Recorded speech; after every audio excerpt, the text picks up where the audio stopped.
All right, that was Emma Vigland from the Young One of the Turks. best. Yes, Lovely, absolutely. lovely person.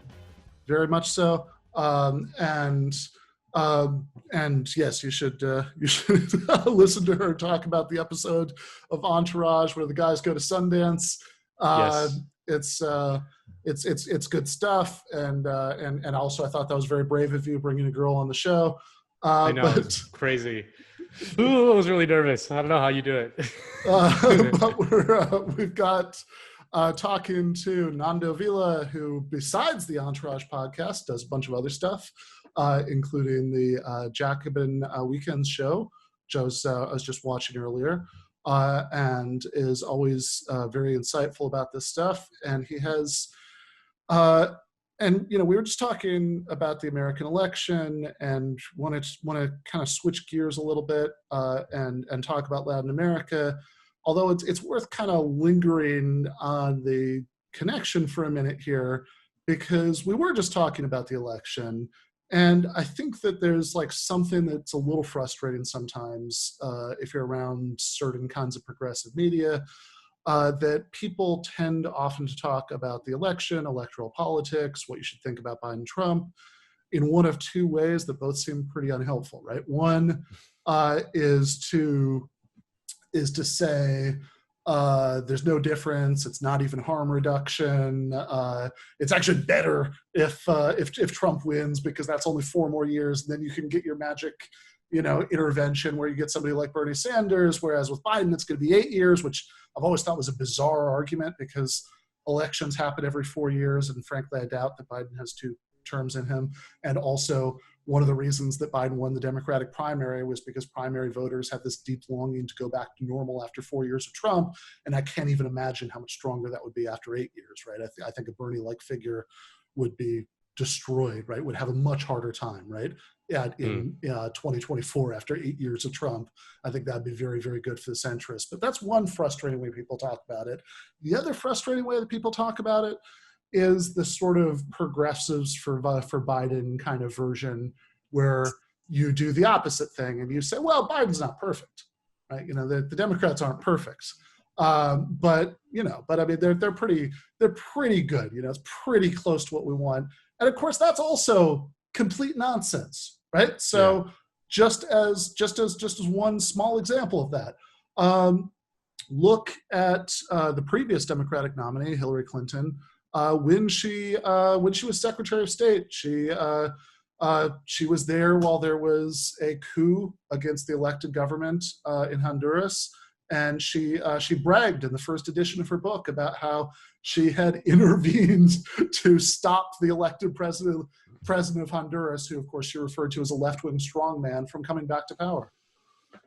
That's what I call myself, a left-wing strongman, But and it's the libs do this thing where that's very annoying, where it's like, well, how could we have known? Like, he did do some bad things. We couldn't know what was going to happen. But like in Latin America at the time, basically universal condemnation of the coup in Honduras. Like, the United States was alone in the Western Hemisphere, and its support for the coup in Honduras. There was every single government in the region was essentially opposed to this because they saw the game perfectly clear. And what's happened since in Honduras is just never discussed here. I mean, you see some things in the media these days about how bad the situation is in Nicaragua, but obviously Nicaragua was an official enemy. The situation in Honduras is much worse, but you never hear about it because they're an official ally. Right. Because the government that came in after Zelaya, who was the left-wing strongman of Hillary Clinton's nightmares, was deposed, has been just like both an authoritarian and neoliberal nightmare in terms of cutting social services, creating a huge social crisis. The president isn't being investigated for ties to drug cartels. He's literally in bed with the drug cartels. So that's great. Just as a one of many examples of what the situation has been there. So I was looking at this thing, the Garifuna community. I might be mispronouncing that. My apologies if I am. Who are a black tribe. It's not technically indigenous to Honduras, but have settled there and created a community. have been under attack, and there's a US company that's trying to develop their land into a resort. There's an article about this. I'll put the link in the show notes. But 5 leaders of the community leading protests against the development were disappeared, right? And it's unclear if we're talking about police or military or private thugs maybe hired by the company. But one way or the other, I don't think that in Honduras right now anybody is going to be held accountable for this. No, and again, remember like the huge caravan that everyone was panicking about, the Central American caravan that was like a couple years ago was one of the panics at the time. Everyone's forgotten about it. Most of those people were coming from Honduras. Yeah.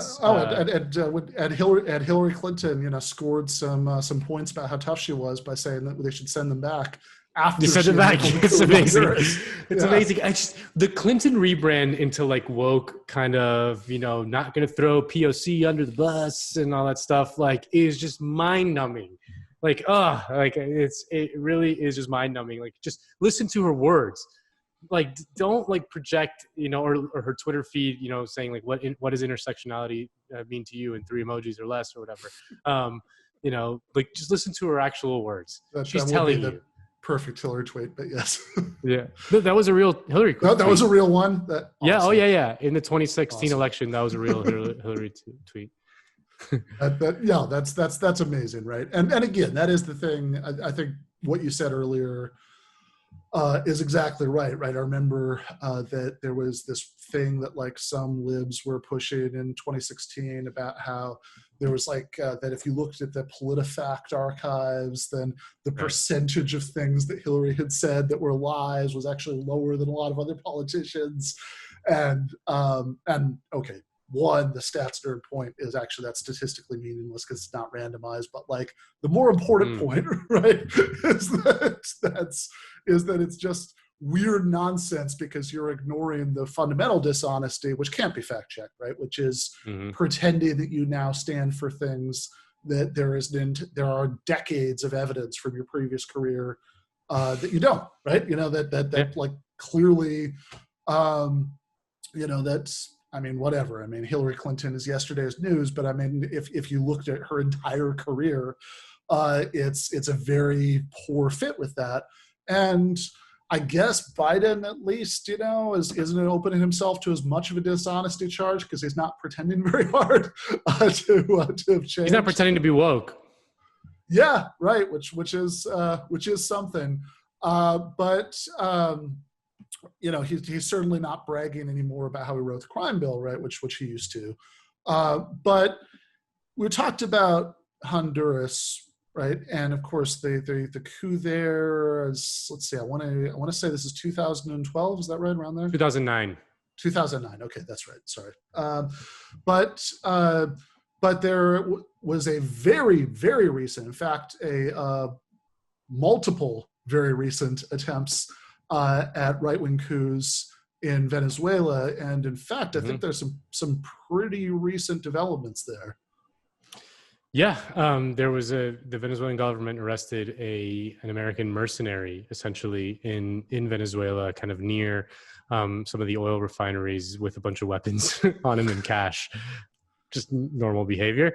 And sure. Of course we've all had a weekend where we don't, Yeah, I mean it's fun, spring break, dude. It just things get a little crazy. Out of hand, and then you picked up, do little drugs. Yeah, it's end up by an oil refinery in Venezuela with a bunch of weapons. Yeah, sure. Yeah, probably doesn't mean anything.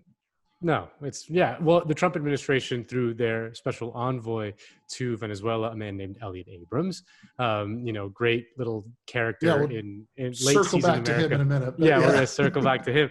But Elliot Abrams denied all, any U.S. involvement in that one.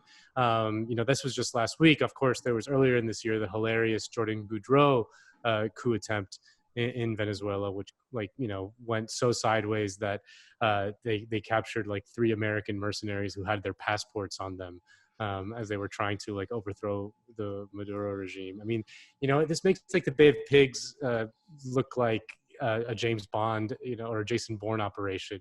Like it's just they don't have they're not as good anymore at doing it as they used to be. They don't have the Yeah, same that's right. stomach That's for right. it. Which you know? by the way, something that we have in common is that we both used to live in Miami, It's true. and so I would expect you appreciated it when Donald Trump recently claimed to have received the Bay of Pigs Award from the Cuban Funniest community. thing. It's one of the funniest things I've ever seen. That and him claiming that November Rain was the greatest music video of all time, and like making Sarah Huckabee Sanders watch it to like prove his point. And that's not a short video. That's a 9-minute long video. And he's not exactly wrong about it. But the Bay of Pigs No. Award is one of the funniest things. I like Guns N' Roses, but yes, that's the. But the Bay of Pigs Award is fantastic, amazing. Right? Because of course, recent U.S. policy in Venezuela would actually objectively deserve the Bay of Pigs Award. Yes, 100%. Maybe they saw that and gave it to him. But like, I would love like an oral history of that tweet, like or like some sort, like where did the thought get into his, like someone must have told him that he won the Bay of Pigs Award, or did he imagine it? Like, because that award doesn't exist, like obviously, right. Because it's not a real thing. Why would they name an award after the Bay of Pigs? Why would they? Yeah. But like what happened, like what would happen there? But I mean, having lived in Miami, just how dominated it is, both by obviously the Cuban exile community, but also now the Venezuelan quote unquote exile community, even though they're right. They're not exactly like exiles, like just how prevalent they are in Miami society, how much power they have, like they really run the show there in many ways. It's kind of a remarkable thing.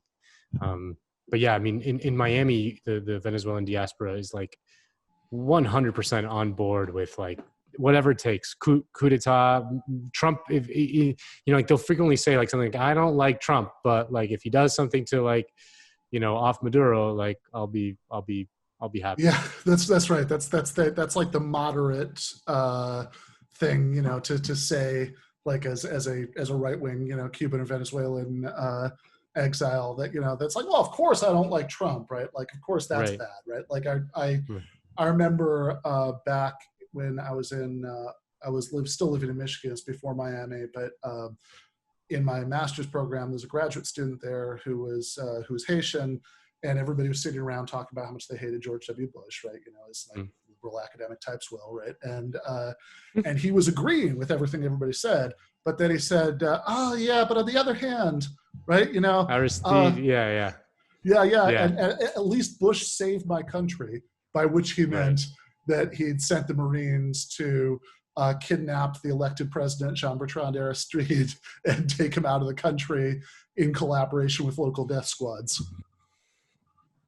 It's, I get so frustrated talking to people because there's this tendency on, even with some very left-wing people, when dealing with something like the situation in Venezuela, to feel the need to like constantly qualify, caveat that like I'm not a big Maduro fan, like he's made mistakes and all that stuff, and it's like, sure, I guess, whatever, like the like let's focus on what we have sort of any agency over, and understand the context that like Hugo Chavez was elected to the presidency.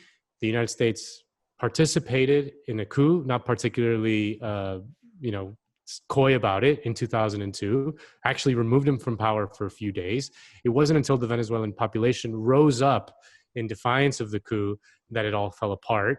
Then the United States helped the Venezuelan kind of elites do like essentially like a capital strike, like a boss's strike, like a lockout, I guess it's called, which to basically harm the Venezuelan economy. And now the United States is imposed. There was multiple recall attempts. Yeah, and then now the United States is imposing an economic embargo, just like it did on Cuba for 50 years. That is absolutely crippling the country. I mean, this idea that like these embargoes are just like a thing that's not that big of a deal. That's like no one ever considers what that really means, of the largest economy in the world imposing economic sanctions on a smaller, much poorer country. Like the effects that is.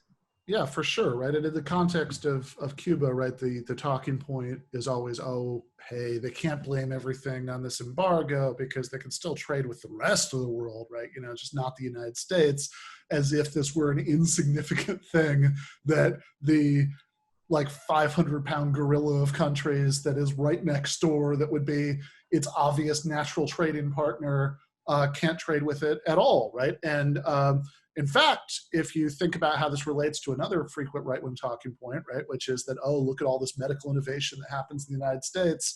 Look at how much, you know, like breakthroughs in medical equipment and stuff happen in the United States, which they always bring up when they're arguing against single payer.